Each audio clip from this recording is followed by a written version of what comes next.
Aunque la cara no lo ayudaba y sus mejores épocas iban pasando, todavía se consideraba un especialista en mujeres.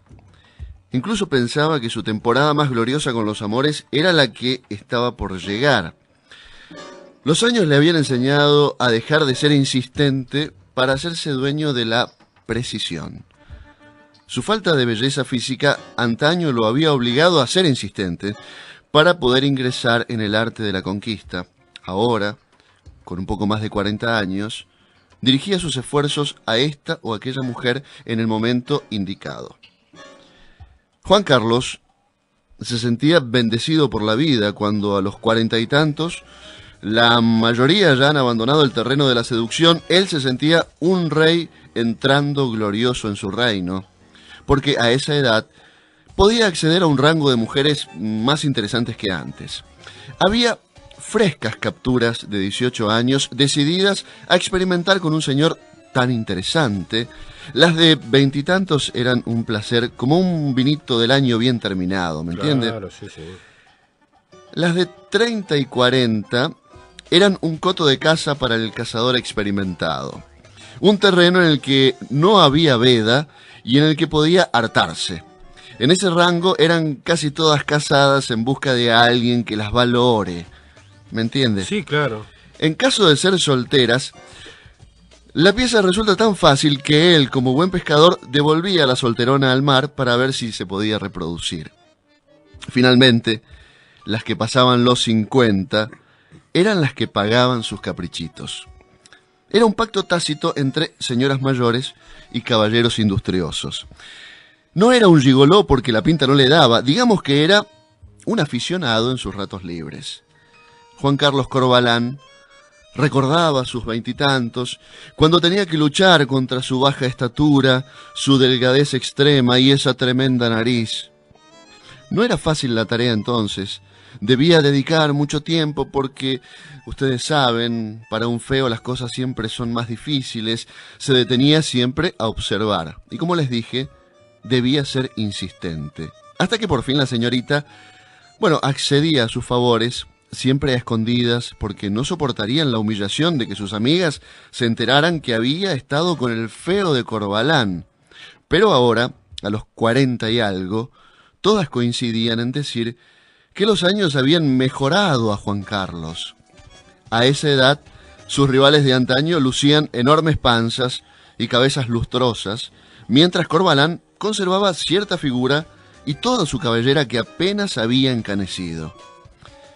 Gracias a su sed de conquista, Juan Carlos Corvalán se había convertido en un tipo ilustrado. Había tomado clases de piano durante 2 años para acceder a la entrepierna de Marga Rosales, la profesora de su barrio, que además de solfeo le enseñó todo lo que esconde una mujer tímida y las cosas que es capaz de pedir en circunstancias adecuadas.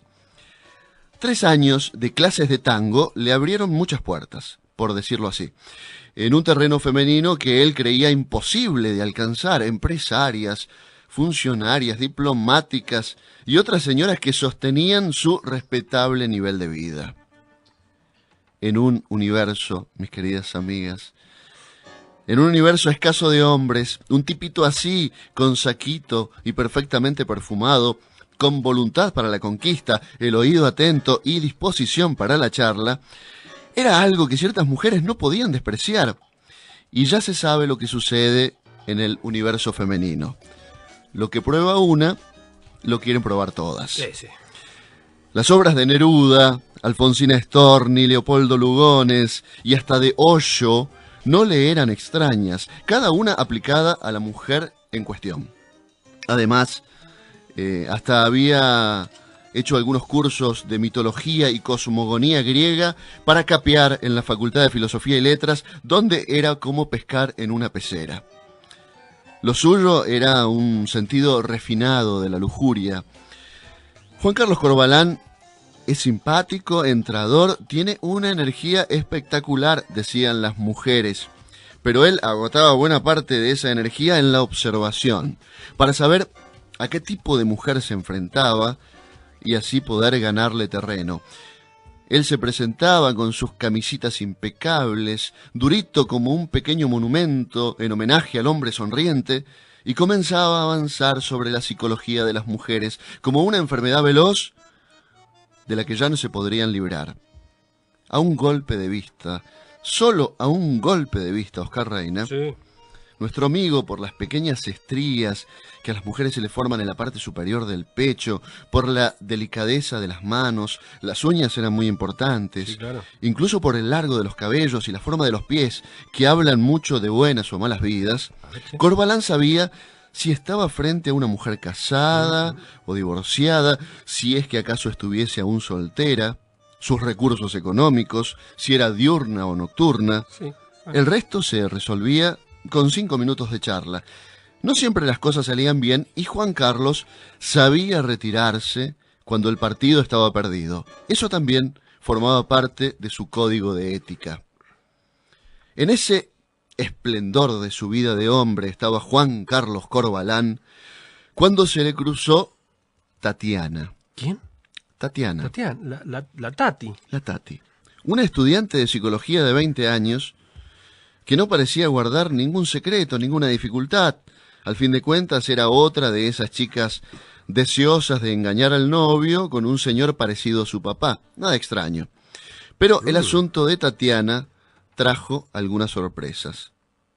Porque no toda la historia ha sido contada correctamente en los medios de comunicación. Por eso, aquí, esta noche, en un reo meditabundo, queremos agregar unos detalles que tal vez rediman a Juan Carlos Corbalán, un hombre delicado.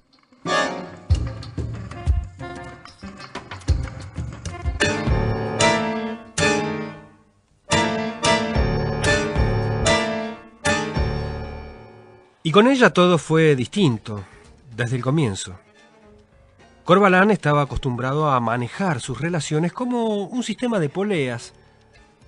Si tensás esta cuerda, más allá tal cosa se mueve en tal sentido. Eso es lo que pensaba Corbalán, que las mujeres respondían a estímulos universales sin mayor variedad. Estratificadas por edades, sabía siempre medianamente dónde estaba el talón de Aquiles de tal o cual señora. Había aprendido en años de observación y experiencia a descubrir las grietas, por mínimas que fueran, y colarse entre ellas y, como dijimos, adentrarse en sus corazones como si fuera una enfermedad para finalmente hacer su voluntad. Al final, pensaba Corbalán, eso es lo bueno de no ser tan lindo ni tan guapo de entrada. A la guapesa los hombres debemos construirla. La mujer nace, pero el hombre se hace. Y se hace primero a fuerza de insistencia y después de inteligencia y precisión. Pero con ella no fue lo mismo, no. ¿Qué pasó? Con Tatiana tuvo dificultades desde el primer momento. Tati. Con ella nada parecía funcionar. No es que ella, una joven hermosa y cultivada, no pudiera fijarse en él. Todo lo contrario. Hay quienes dicen que Tatiana lo buscó desde el primer momento también. Hasta se podría decir, como mucho después testimoniaron algunas de sus amigas, que fue ella quien en principio lo acosaba a Corbalán y no al revés, como se podría suponer, teniendo en cuenta su belleza y el contraste en todo sentido que hacía con el maduro de Juan Carlos Corbalán. Lo cierto es que a Corbalán el asunto se le fue yendo de las manos. Es extraño, conjeturan sus amigos, aquellos que lo conocieron bien. Es extraño, dijeron, al ver cómo venía la cosa, no hubiera tomado medidas a tiempo, siendo como era un experto en mujeres y conocedor profundo del universo femenino. Porque siempre se jactaba de lo mismo. Para Corbalán no había nacido la mujer que pudiera engatusarlo y enjaularlo y domesticarlo, mucho menos. Conozco.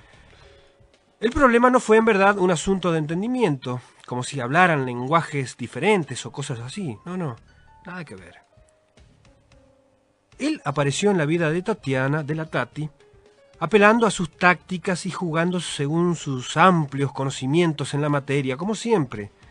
Ya se sabe, son 2 o 3 escaramuzas iniciales, según las cuales uno sabe al rato si hay futuro o posibilidades ciertas con la dama o no. Sí.